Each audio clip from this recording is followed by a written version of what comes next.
Hello students, now today we will start a next topic, prism formula. So what is prism formula? It is the relation between the refractive index and angle of prism and angle of minimum deviation. जो prism formula है वो relation है refractive index की, refractive index, angle of minimum deviation and angle of prism. तो वो आपका prism formula है, उसको हम derive करेंगे, लेकिन उससे पहले हम कुछ डिस्कस करेंगे about a relation which we have discuss previously. We have discuss that in the previous part कि A plus delta is equal to I plus e, means angle of prism plus angle of minimum deviation is equal to angle of incident plus angle of emergence. So if from here if we calculate delta m or delta, it comes out to be I plus E minus A. Clear, ये आपका यहाँ पे आता है.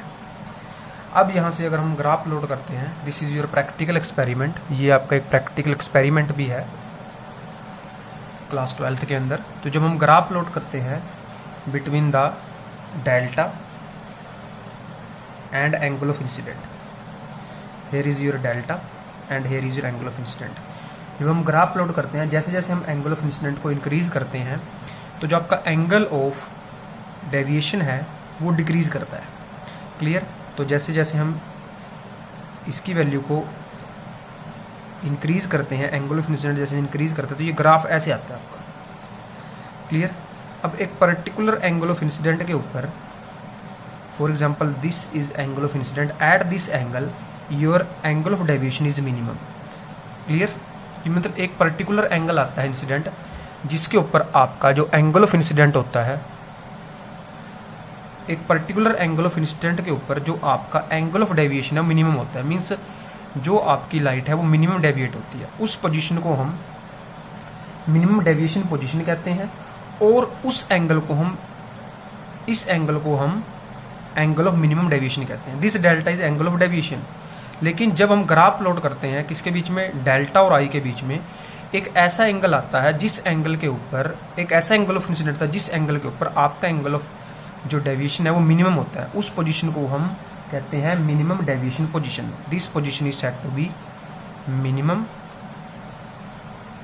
Deviation position. इसको हम कहते हैं मिनिमम डेविएशन पोजीशन, और इस एंगल को हम कहते हैं angle of minimum deviation. Angle of minimum deviation. यहीं से हम अपना प्रोसेस आगे शुरू करेंगे. सो हम उस पोजीशन पे पहुंच गए, उस एंगल का हमें पता लग गया जिस एंगल के ऊपर आपका जो एंगल ऑफ डेविएशन है वो मिनिमम है. तो वो पोजीशन जिसके ऊपर आपका एंगल ऑफ डेविएशन मिनिमम है, क्लियर, उसके लिए जब हम अपना डायग्राम प्लॉट करते हैं या डायग्राम ड्रॉ करते हैं फॉर प्रिज्म, वो डायग्राम देखो कैसे आता है. दिस इज योर इमर्जेंट रे, यहाँ से आपकी स्ट्रेट हो गई, यहाँ पे हमने नॉर्मल ड्रॉ कर दिया. Clear, this is your angle of incident, ये आपका हो गया एंगल ऑफ इंसिडेंट. अब जब आपका एंगल ऑफ इंसिडेंट, वो एंगल जिसके ऊपर आपका एंगल ऑफ डेविएशन मिनिमम होगा, उसके लिए जो आपकी इमर्जेंट रे होगी, अगर ये आपका ए है, ये बी है और ये सी है. क्लियर, सो जो आपकी रिफ्रैक्टेड रे होगी, जो रे बाहर निकलेगी, वो नियर अबाउट स्ट्रेट होगी, means it is parallel to BC. ये वो कंडीशन है, ये वो एंगल ऑफ इंसिडेंट है जिसके ऊपर आपका जो एंगल ऑफ इमर्जेंट है वो मिनिमम हो. Clear, means angle of deviation minimum है. तो उस केस के अंदर जो आपकी रिफ्रैक्टेड रे है, जो ये रे बाहर निकलेगी, इस टाइम आपका जो बीसी होगा और ये रे दोनों पैरेलल, मतलब जो base of the prism is parallel to the refracted ray. तो अगर मैं यहाँ फिर से नॉर्मल ड्रॉ करता हूँ तो ये आपका आ गया एंगल ऑफ इमर्जेंस. क्लियर, तो इस फेस के लिए ये आपका आ गया रिफ्रैक्टेड एंगल R1 और इस फेस के लिए इंसिडेंट एंगल आ गया R2. तो याद रखना है कि व्हेन योर एंगल ऑफ, जब इसको मैं यहाँ से ऐसे खींचूंगा, क्लियर, तो ये एंगल आएगा आपका डेल्टा एम. मीन्स ये एंगल ऑफ इंसिडेंट वो एंगल है जिसके ऊपर आपका डेल्टा एम मिनिमम है. और जब आपका डेल्टा एम मिनिमम होगा, उस केस में आपकी जो इमर्जेंट रे है या जो रिफ्रैक्टेड रे है वो बेस के पैरेलल होगी. ये हमने बात को याद रखना है. अब इसके ऊपर हम अप्लाई करेंगे Snell law. First of all यहाँ पे आपका एयर है, क्लियर। और ये जो प्रिज्म है made of glass, again air. तो जो पहले लाइट है वो जा रही है एयर टू ग्लास। तो जब हम एयर से ग्लास में जा रहे हैं तो बेटा जहां से लाइट जाती है और जिसमें जाती है, मीन्स अब लाइट एयर से ग्लास में जा रही है तो अब रिफ्रैक्टेड इंडेक्स निकलेगा ग्लास का विद रिस्पेक्ट एयर। तो यहाँ पे लिखूंगा refracted index of glass with respect air. Clear. अब ये निकालेंगे एंगल की फॉर्म में। तो ये एंगल के आपका आई है, तो यहाँ पे आ गया sine I divide by sine R1। ये आपके आ गई इक्वेशन 1। अब हम आ जाते हैं इस पॉइंट के ऊपर। इस पॉइंट के ऊपर फिर से जब हम अपना लो लगाएंगे फिर से, अब लाइट कहाँ जा रही है, अब जा रही है ग्लास टू एयर। तो अब रिफ्रैक्टेड इंडेक्स निकलेगा एयर का with respect glass. So refracted index of air with respect glass. अब याद रखना है क्या, लाइट गई थी एयर से ग्लास में, तो जिस मीडियम में से गई है और जिसमें जा रही है, तो जिस मीडियम से गई है और जिसमें जा रही है उसका रिफ्रैक्टेड इंडेक्स निकलेगा जिसमें से आई थी। एयर में से आई थी ग्लास में गई, तो किसका निकलेगा, ग्लास का निकलेगा एयर के रिस्पेक्ट में। अब यहाँ पे ग्लास से कहाँ जा रही है, एयर में जा रही है, तो अब किसका निकलेगा, एयर का निकलेगा किसका रिस्पेक्ट में, ग्लास। अब यहाँ पे एंगल क्या था, R2। तो यहाँ पे लिख दिया अपन ने sine R2 divide by sine E। ये आपकी आ गई इक्वेशन 2। अब जब इन दोनों को देखता हूं मैं NGA और NAG, मीन्स अगर मैं इसका रेसिप्रोकल कर देता हूं, if we take the reciprocal of air with respect glass, तो आपको पता है ये इसके इक्वल होगा। तो मैंने लिख दिया 1/NAG। Now we will put the values of both. तो NGA आपका है sine I divide by sine R1 is equal to, जब मैं यहाँ पे NAG की वैल्यू पुट करूंगा, when we will put the NAG, तो ये आपका है sine R2 divide by sine E। तो ये 1 की फॉर्म में है, तो जब यहाँ पे हम पुट करेंगे इज इक्वल टू आपका क्या आएगा, साइन E तो ऊपर चला जाएगा और जो साइन आपका क्या होगा R2 ये नीचे आ जाएगा। अब इस इक्वेशन से हम मान लो दिस इक्वेशन थर्ड, अब थर्ड इक्वेशन से हमें कंक्लूजन निकालेंगे क्या, कि ये वो कंडीशन है जब आपकी जो इमर्जेंट रे है या रिफ्रैक्टेड रे है वो प्रिज्म के बेस के पैरेलल है। तो उस टाइम क्या होगा, इससे कंडीशन आएगी कि जो आपका एंगल आई होगा that comes out to be equal to E and R1 is equal to R2 from this equation. अब हम फिर से वापस चलेंगे जो हम पहले करके आए थे। हमने लिखा था क्या कि delta plus A is equal to I plus e, ये हमारी इक्वेशन थी। तो इस इक्वेशन में जब आई और ई बराबर हैं तो इस आई ई की जगह मैं आई पुट कर दूंगा। तो delta plus A is equal to I plus I and this equation become delta plus A is equal to 2i and your I comes out to be delta plus A divide by 2। ये आपका आ गया। Clear. अब इसके बाद हम गए थे, एक और हमारी इक्वेशन थी जिसमें मैंने ए की वैल्यू को लिखा था। हमने बोला था क्या, R1 plus R2 is equal to A. Clear. अब यहाँ पे आपका R1 इक्वल टू R2 भी से that this is equal to R, ये आपका R के इक्वल है। तो जब हम ऐसा कहेंगे तो तब क्या होगा कि this equation become R plus R is equal to A, then here comes out to be the value 2R is equal to A and R comes out to be a by 2। Clear. अब इस सारी equation को हम implement कर देंगे यहाँ पे Snell law के ऊपर। तो स्नेल लॉ कहता है कि जो आपका n है वो है आपका sine I divide by sine r। तो will put the value of i and r। तो जब मैं यहाँ पे i की वैल्यू पुट करूंगा तो i की वैल्यू आपकी है डेल्टा प्लस a बाई 2। तो यहाँ पे आ जाएगा साइन डेल्टा। अब ये जो डेल्टा आपका है that delta is delta m, क्योंकि वो कंडीशन है मिनिमम डेविएशन की। अब क्लियर। तो this delta m plus a divide by 2, नीचे आ जाएगा आपका साइन a बाई 2। क्लियर। अब ये जो रिलेशन आ गई, ये n है, ये इसके इक्वल आ गया। तो जो n आपका इक्वल है किसके, sine a plus delta m divide by 2, ये सारे के नीचे है बेटा, a प्लस डेल्टा दोनों नीचे, divide by sign a by 2। तो ये आपका आ गया, this is your prism formula. ये आपका है prism formula.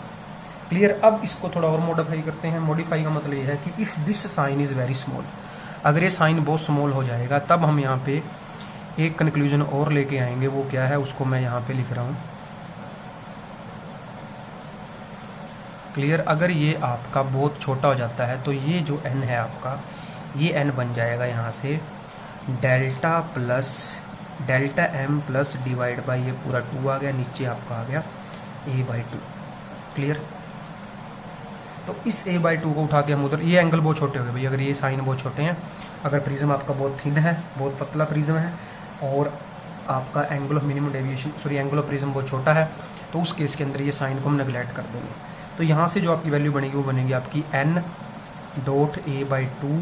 Is equal to delta M plus A पूरे के नीचे 2। तो हम ये 2 के साथ 2 काट देंगे, इस a को उठा के दे, तो डेल्टा एम जो आपका आ गया वो आ गया na-a। तो अंदर से मैंने a कॉमन ले लिया, तो वैल्यू आ गई n-1 इंटू ए। तो ये भी आपका एक फॉर्मूला बन गया जब आपका प्रिज्म बहुत पतला होगा। तो ये आपका टॉपिक था प्रिज्म फॉर्मूला। क्लियर, ये हमारा टॉपिक हो गया। इसके बाद हम देखते हैं dispersion of a light through a prism. Next, dispersion of a light through a prism, white light through a prism. नया टॉपिक नहीं है, इससे पहले आप क्लास 10th में कर आ चुके हो कि when a white light fall on a prism that light split into 7 colour, the phenomena is known as dispersion of light. कि जब व्हाइट लाइट प्रिज्म पे फॉल करेगी वो 7 कलर में टूट जाएगी, और 7 कलर में टूटने के उस फिनोमेना को हम डिस्पर्शन ऑफ लाइट कहते हैं। And we will get a band of 7 colour, and that band of 7 colour is known as VIBGYOR, VIBGYOR, VIBGYOR. Clear, उसको हम डिस्पर्शन कहते हैं। क्लियर, पहले एक डायग्राम बना लेते हैं, उसके बाद इसको समझते हैं क्या है। अगेन ये आपका कोई प्रिज्म है।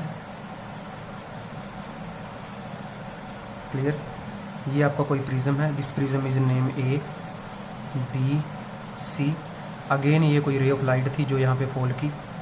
क्लियर, दिस रे ऑफ लाइट ने जाना सीधा था क्योंकि because light travel straight line, but ये अपने पाथ से डेविएट कर गई, तो यहाँ से फिर आपको ये 2 कलर मिले नीचे। तो ये आपका V है, ये आपका R है। एक्चुअल में जो बाकी कलर हैं इन बिटवीन 2 कलर होंगे, तो ये रेड कलर और वायलेट कलर। तो ये है डिस्पर्सन फिनोमेना। अब डिस्पर्सन फिनोमेना हमने समझ लिया क्या है, splitting of white light into 7 colour is known as dispersion. We will get a band of 7 color, and that band is known by Vibgyor,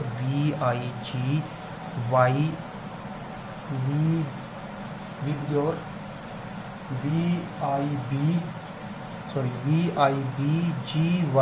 VIBGYOR।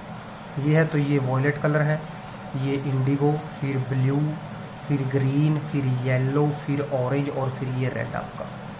Clear, हम सिर्फ 2 कलर को दिखा रहे हैं। कौन कौन से कलर आपके, एक सबसे आखिरी में, तो ये आपका जो है this is violet colour, this colour is your violet, this colour is violet colour, and this is your red. Clear, other 7 colour in between this. Clear, तो ये था डिस्पर्शन ऑफ लाइट। अब रीजन क्या है डिस्पर्शन का, कि dispersion क्यों होती है, तो उसके पीछे बेटा सबसे पहले हमने एक इक्वेशन समझनी है, वो है कोचीज फॉर्मूला। कोची एक साइंटिस्ट थे, उन्होंने एक फॉर्मूला दिया था,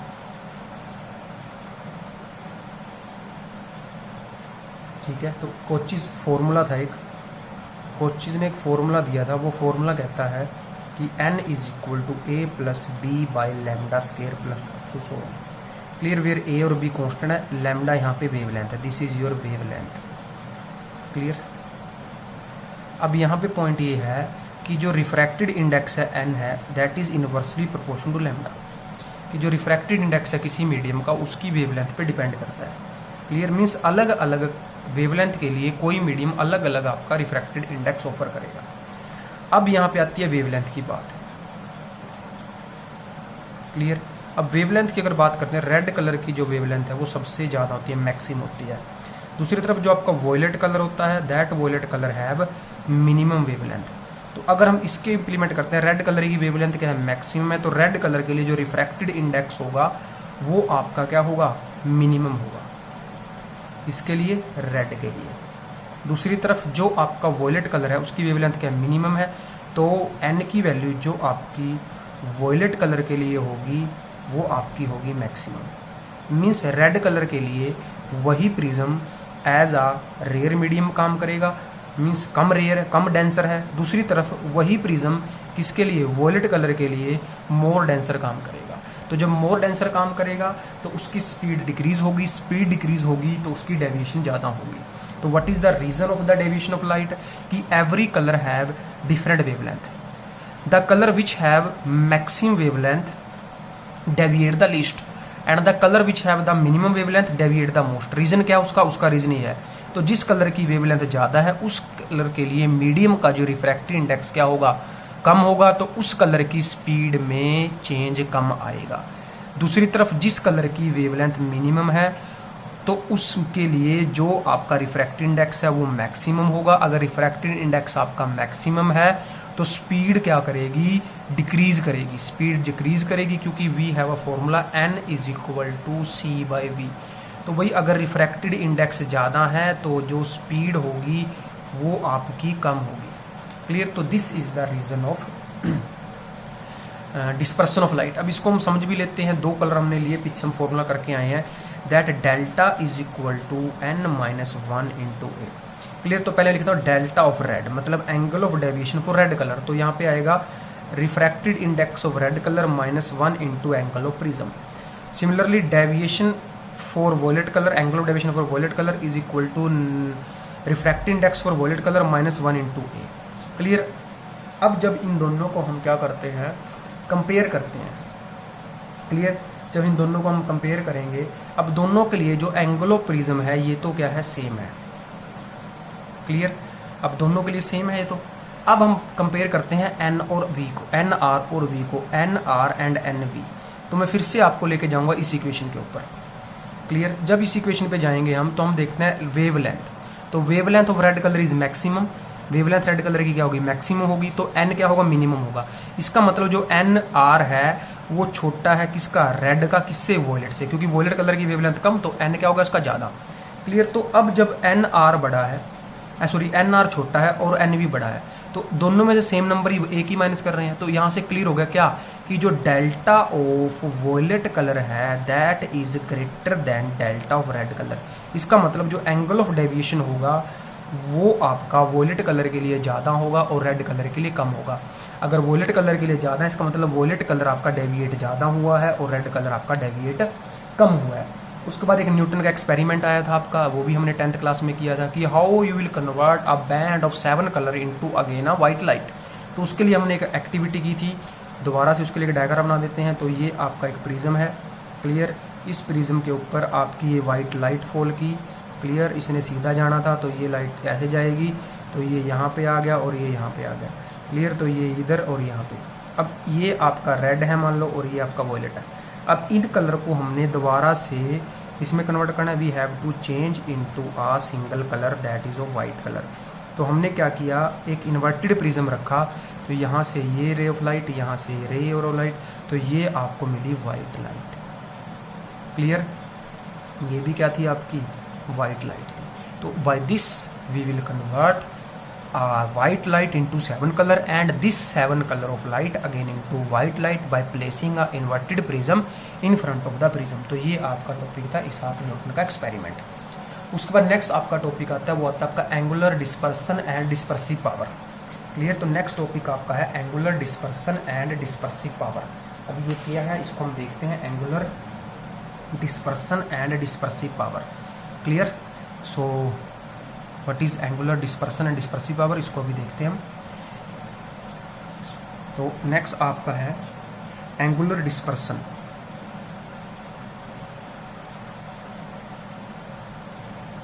एंगुलर डिस्पर्सन,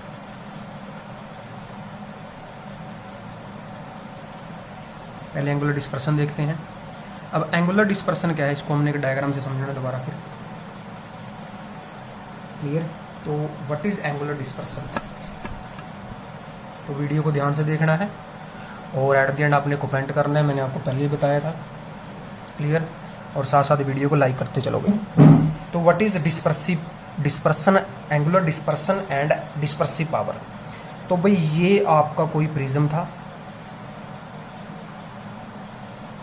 क्लियर? इस पे व्हाइट लाइट आई थी, इसने जाना सीधे था, एक यहाँ पे आया और एक यहाँ पे आया, ये यहाँ से बैंड होकर नीचे चला गया, ये भी बैंड होकर नीचे चला गया। क्लियर? तो ये आपका रेड कलर था, ये आपका वॉयलेट कलर था। तो भाई जो डिस्पर्सिव पावर आपकी है ये आपका है difference in the deviation suffered by the two extreme colours. Means अगर हम कह देते हैं कि ये जो आपकी है this this angle is your delta R, कि रेड कलर में ये आपकी जो आई है डेविएशन आई है ओरिजिनल लेंथ के कंपैरेटिवली, ठीक है। उसके बाद इसको अगर हम देख लेते हैं, ये हमारा ये आ गया, अगर मान लो स्ट्रेट लाइन थी, ये एक्चुअल पाथ था, तो ये होगी वॉयलेट कलर की। तो जो एंगुलर डिस्पर्सिव पावर है दैट एंगुलर डिस्पर्सन है, एंगुलर मीन्स थीटा, तो this is theta, it is the difference between the delta we minus delta R. अब डेल्टा वी क्या था, एंगल ऑफ डेविएशन फॉर या डेविएशन फॉर वॉयलेट कलर, और delta R क्या है, that is deviation for red colour. So what is dispersive angular dispersion, the angular dispersion is the difference in the deviation, difference in the deviation suffered by two extreme colours. अब to extreme कौन से थे, एक red था और एक violet था, इन दोनों का जो डिफरेंस होगा उसको बोलेंगे हम एंगुलर डिस्पर्सन। अब नेक्स्ट हमने जो एंगुलर डिस्पर्सन निकालनी है that is in the form of A and N. तो ये कोई मुश्किल नहीं है, इसके लिए हमने एक फॉर्मूला किया था कि that delta is equal to n minus one into में ए। तो डेल्टा ऑफ आर क्या होगा, n r minus one into A. Similarly आपका जो डेल्टा वी होगा वो होगा n we minus one into में ए। तो हमने निकालना है थीटा, तो जो थीटा आपका होगा we will put the value both, तो यहाँ पे आ जाएगा आपका n we minus one into में A minus N r minus one into में ए।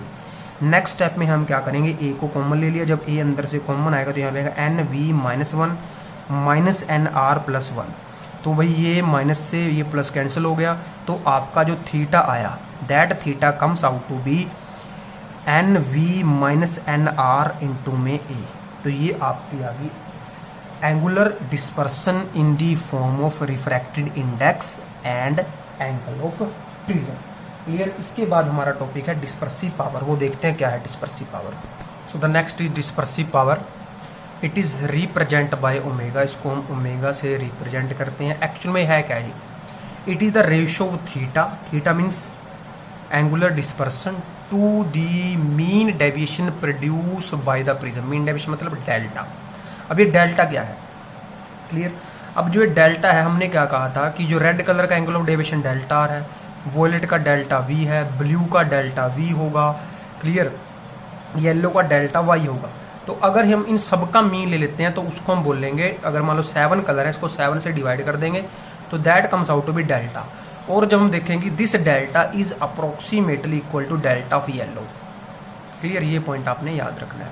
अब पॉइंट क्या था, dispersive power. So it is the ratio of the angular dispersion to the mean of deviation produce by the prism, कि जो prism ने means angular dispersion to the mean deviation produce by the prism. So this is your angular dispersion. So this omega can be written by, ये हमने अभी निकाला था, ये आपका आया था N we minus N R into में A divide by delta, clear. ये आ गया आपका। नेक्स्ट आपका dispersive power in term of N, हमने एन की टर्म में निकालनी है, ठीक है। तो एन की टर्म में निकालने के लिए जो हमारा ओमेगा था ये एज इट इज रहेगा, यहाँ पे हम लिख दिया N we minus N R into में A, clear, divide by delta. अब ये डेल्टा को हम बार बार लिख के हैं क्या, एन माइनस वन इंटू में ए, तो यहाँ पे लिख दिया मैंने एन माइनस वन इंटू में ए, तो ये ए से आपका ए क्या हो गया, कैंसिल हो गया। तो जो ओमेगा आपका बना, this omega means dispersive power comes out to be N we minus N R divide by N minus one. तो इस फॉर्मूला से हम क्या समझ रहे हैं कि जो आपकी डिस्पर्सिव पावर है it is independent of A, A means angle of prism, कि ये एंगल ऑफ प्रिज्म पे डिपेंड नहीं करती। कौन, dispersive power. It is only and only depend on the nature of the material of the prism, clear. और दोनों ही क्या है, रिफ्रैक्टेड इंडेक्स से बनी है, तो ये आपकी जो है एक डायमेंशनलेस क्वांटिटी है। तो ये था आपका टॉपिक डिस्पर्सिव पावर। इसके बाद आपके कुछ नेचुरल फिनोमेना है, रेनबो स्काई में कैसे बनता है, क्लियर। जो सन है वो मॉर्निंग में और इवनिंग में रेडिश क्यों दिखाई देता है, this is done in 10th class also, तो इसको आपने एक बार रीड कर लेना है, क्लियर। एक बार रेनबो का हम देख लेते हैं। रेनबो आपने सिंपल तरीके समझना है कि हाउ रेनबो फॉर्म, कि मान लो after the rainfall some air droplet are suspended into air, these droplet work as a prism, ये किसकी तरह काम करेंगी, प्रिज्म की तरह काम करेंगी। When any ray of light coming from the sun, ये सन से आ रही कोई रे ऑफ लाइट है, क्लियर। तो जब ये किसी भी रेन ड्रॉप पे फॉल करेगी तो इसने जाना था सीधा, clear. But due to the refraction of light and due to the dispersion of the light that light change its path, clear. इसके बाद फिर आपकी ये रे यहाँ से ये गई और फिर यहाँ से ये ऐसे आपका यहाँ पे अंदर भी इंटरसेक्ट कर सकती हैं, बाहर भी कर सकती हैं, नो प्रॉब्लम, क्लियर। तो यहाँ से ये बैंड कर गई, तो जो ये आपका रेड कलर आया, ये आपका गया वॉयलेट कलर, क्लियर। तो यहाँ पे 3 फिनोमेना हुए, इस पॉइंट के ऊपर 2 फिनोमेना हो रहे हैं। यहाँ पे कौन कौन से फिनोमेना हो रहे हैं, यहाँ पे डिस्पर्सन भी हो रहा है और यहाँ पे रिफ्रैक्शन भी हो रही है, क्लियर। मीन्स इस पॉइंट के ऊपर लाइट के पाथ में चेंज भी आ रहा है और साथ में 7 कलर में भी टूट रही है लाइट। और इस पॉइंट के ऊपर यहाँ पे हो रही है इंटरनल रिफ्लेक्शन,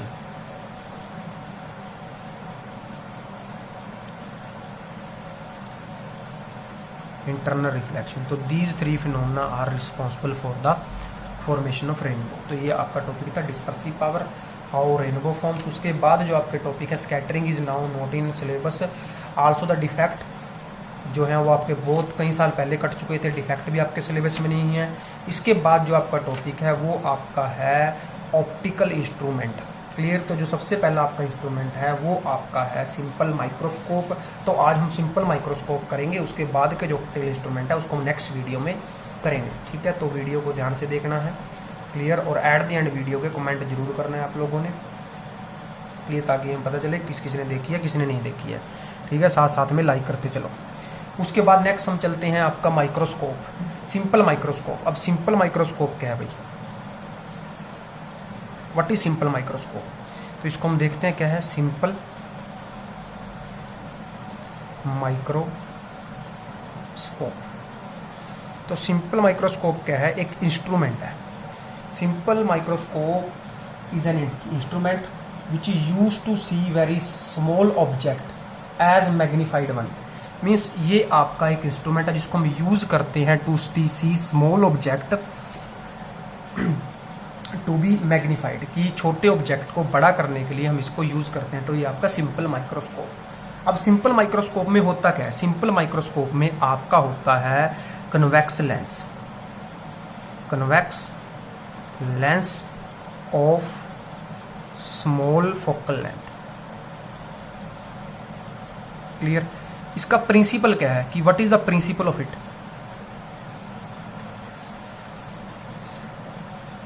प्रिंसिपल जो प्रिंसिपल इसका है बेटा वो है 6th केस, क्लियर। क्योंकि इमेज बनानी है, सीधी दिखनी चाहिए तभी वो क्लियर दिखाई देगी। 6th केस क्या था कि when an object place between the optic centre and the focus, so on the right hand side the ray of light after the refraction doesn't meet, so these ray must be extended in the backward direction for the formation of image, so that image will be formed upright, large and virtual. So this is the principle of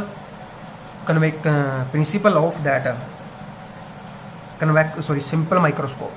अब ये जो मैंने बोला है इस सबको हम अब ड्रॉ करके देखते हैं, ठीक है। तो अगेन हम यहाँ पे एक डायग्राम बनाएंगे, clear. This is your principal axis, ये आपकी प्रिंसिपल एक्सिस है, क्लियर। ये हमने लगा दिया convex lens, clear. This is your convex lens. ये आपका है ऑप्टिक सेंटर, ठीक है। इसको सी का नाम दे दिया, या ओ भी दे सकते हो, सी लिखना सी लिख दो, ओ लिखना ओ लिख दो। हम क्या देते हैं कि आपका जो ऑब्जेक्ट है हमने यहाँ पे रख दिया। If the object is placed at this point, clear. आपका जो ऑब्जेक्ट था हमने यहाँ पे रख दिया कि आपका जो ऑब्जेक्ट है यहाँ पे आपका मान लो फोकस था, इस फोकस के हमने यहाँ पे ऑब्जेक्ट को रख दिया। तो यहाँ से एक रे ऑफ लाइट गई, क्लियर। तो वो कहाँ से निकलेगी, वो निकलेगी दूसरे फोकस से। फिर यहाँ से एक रे ऑफ लाइट गई जो किससे जाएगी, वो जाएगी आपकी सेंटर ऑफ कर्वेचर से। तो यहाँ पे ये रे ऑफ लाइट जो जा रही हैं जैसे जैसे आगे बढ़ रही हैं इनके बीच में गैप बढ़ता जा रहा है। बट हमने इमेज तो बनानी है। For that purpose we will extend these rays in backward direction. Clear, इन रे को हमने पीछे की तरफ खींच दिया।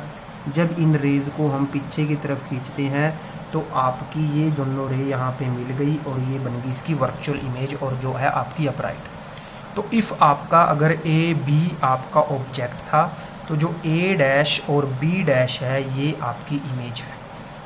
क्लियर, तो ये इसकी है बेटा कंस्ट्रक्शन, ये कैसे काम करता है। और जो आपका ऑब्जर्वर है वो आपका ऑब्जर्वर यहाँ से बैठ के देख रहा है सारा कुछ। क्लियर, तो ये वो ह्यूमन आई है जिसके थ्रू हम देख रहे हैं इमेज। क्लियर, अब यहाँ पे दो चीज़ें आएंगी बेटा। एक यहाँ पे आएगा आपका मैग्नीफाइंग पावर। मैग्नीफाइंग पावर का मीनिंग होता है कि ऑब्जेक्ट के रिस्पेक्ट में इमेज कितनी मैग्नीफाइड हुई है। क्लियर, और एक यहाँ पे आपका आएगा, यहाँ पे आपके एक अल्फा एंगल आएगा, एक बीटा एंगल आएगा। एक अल्फा होगा, एक बीटा होगा। उन चीज़ों को हम समझते हैं कि what is alpha, what is beta. Clear, अब जो अल्फा है बेटा, the alpha is the angle. अभी यहाँ पे आई है बेटा, तो ये हम एंगल यहाँ पे देखते हैं, ये वाला आपका। क्लियर, ये एंगल जो है ये आई के ऊपर बना है। क्लियर, तो ये एंगल आपका जो आई के ऊपर बना है ये हमने कह दिया दिस इज बीटा, और ये पूरा एंगल भी आपका बीटा है। अब जो ये बीटा है, this angle is beta, this beta is the angle subtended by the image to the eye, की इमेज ने आई के ऊपर एंगल बनाया है। क्लियर, अब कहीं कहेंगे सर ये ऑब्जेक्ट का भी तो है। अगर आई का और ऑब्जेक्ट का सेम हो गया, इसका मतलब ये तो सेम हो सकता है। तो हमने क्या किया, यहाँ से एक पॉइंट को खींचा ऐसे करके। क्लियर, यहाँ से एक रे लेके आया मैं लाइट की, ये ऐसे करके। क्लियर, यहाँ से एक रे ऑफ लाइट लेके आया ये। क्लियर, तो ये जो आपका एंगल है, ये एंगल दिस, इस रे को अगर मैं आगे लेके जाता हूँ, यहाँ से ऐसे जाएगी ये, ठीक है। तो जो ये रे आगे जाएगी तो ये आपका जो छोटा एंगल होगा, दिस स्मॉल एंगल, ये तो पूरा जो है ये एंगल, ये आपका बीटा था। अब जो ये स्मॉल एंगल है, this angle is the alpha. अब अल्फा क्या है, अल्फा है एंगल, इसको मैंने पी नाम दे दिया भाई, कि एंगल सबटेंडेड है। तो यहाँ पे लिख देता हूँ मैं सबसे पहले बीटा। तो जो बीटा है बेटा वो क्या है, angle subtended by, angle subtended by, tended by eye, subtended by image, angle subtended by image at the eye, वो आपका अल्फा है, सॉरी बीटा है। और अल्फा आपका क्या है, again angle subtended by object. यहाँ पे ऑब्जेक्ट आएगा तो ये हमने दो एंगल निकाल लिए, एक अल्फा है एक बीटा है। क्लियर, क्योंकि बेटा जो मैग्नीफाइंग पावर है, दिस एम मैग्नीफाइंग पावर होगी, this is M P, it is the ratio of beta divide by alpha. यहाँ पे डेफिनेशन आ गई, what is the definition of magnifying power, the ratio of the angle subtended by the image to the eye to the angle subtended by the object to the eye. तो अब याद रखना है कि जो ये स्मॉल एंगल है ये अल्फा होगा और जो ये पहले वाला एंगल बड़ा है ये बीटा होगा। क्लियर, तो अब हमने यहाँ पे अल्फा और बीटा की वैल्यू निकाल ली है। क्लियर, तो हाँ एक और पॉइंट यहाँ पे समझना आप लोगों ने कि जो ये वाला केस है ये बेटा आपका डिस्टिंक्ट विजन का केस है। डिस्टिंक्ट विजन मीन्स कि जो आपका इमेज है वो किसी भी एक नजदीक वाले पॉइंट पे बन चुकी है, तो उसको कहते हैं distinct vision. Clear, for the distinct vision when the image is formed at the least distance of the distance, भी कम से कम डिस्टेंस पे इमेज बनी है। तो इसको एक बार समझ लेते हैं दोबारा से। अब यहाँ पे हमने ऑब्जेक्ट रखा था, तो ये जो आपका होगा वी राइट हेयर, इस पॉइंट को मैं ये लिख देता हूँ, ये ऊपर उठा देता हूँ ऐसे यहाँ से, कि ये जो होगा ये आपका होगा ऑब्जेक्ट यू, और यहाँ पे आपकी इमेज बनी है तो ये आपका होगा वी, और इस वी को हम कह देते हैं कि वो डी है। तो हमें अब अल्फा और बीटा वैल्यू निकालनी है। We will find the value of alpha and beta by using theta is equal to L by R, कि theta is equal to L by U R use करके मैं अल्फा और beta value निकालूंगा। तो सबसे पहले मैंने ले ली इन ट्रायंगल, ये ले ली ए dash B dash C. Clear, ए डैश बी डैश सी में मैंने ट्रायंगल ले ली।